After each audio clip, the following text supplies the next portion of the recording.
Alright, in this tutorial we're going to go over how to simplify radical expressions that also contain variables.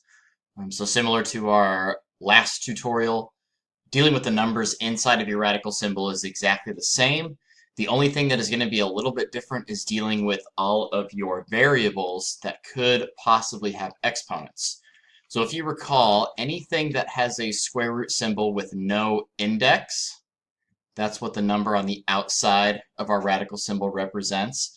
If there is no index, then it's going to have a 2 as its index, which means square root. So this is going to be important mainly for dealing with our variables and determining how to handle the exponents underneath our radical symbol.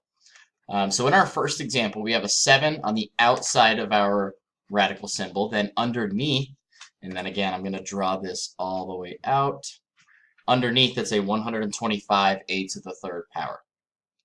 So what I like to do first is to separate my numbers from my variables to deal with them individually. Now, our factors of 125, 125 can be a perfect square. If you divide it by 25, that's going to give you a 5. So that's what your perfect square factor is going to be that we're going to use to separate this. So 7 times the square root of 25 times 5, square root of 5. Square root of 25 becomes 5. And then 7 times 5 is 35. Now, our a to the third. This is the new part. Dealing with your variables, remember that if we don't have an index, it's going to be a 2. Now, this can be rewritten as 3 a's,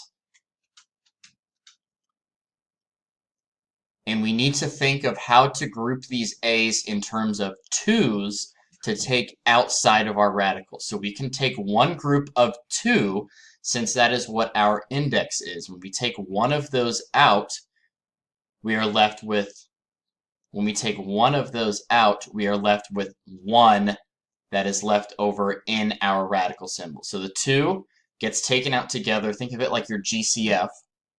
You're taking that out of underneath your radical, and then 1 is left over. So you want to try and take out the maximum amount of variables in groups of 2, since that is what your index is underneath your radical symbol.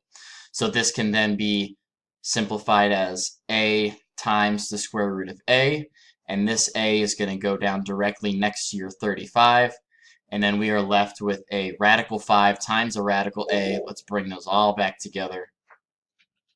So we have 35a times the square root of 5a. Now moving on to the second example, we have the square root of 75p to the fourth power.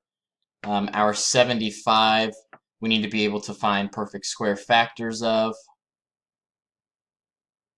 4 doesn't work, 9 doesn't work, 25 I believe works, and that's going to be 3. If I can write a 25. So 25 and 3 are going to be our factors. 25 is the perfect square. So let's separate this 75 radical p to the fourth first, dealing with our numbers and variables individually. 75 becomes 25 and 3.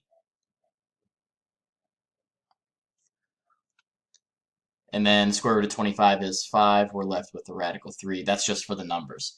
Now for our variables, we have 4 p's underneath the radical, so p 4 times.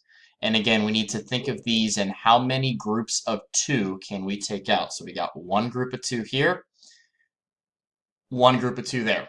Now notice there is nothing left over when we take both of these out. So we have a p from the first group and then 1 from the second group. And when you multiply these two things together, it just becomes p squared, and there is nothing left over underneath your radical symbol. So we should not have a p underneath a radical symbol similar to our first example over here.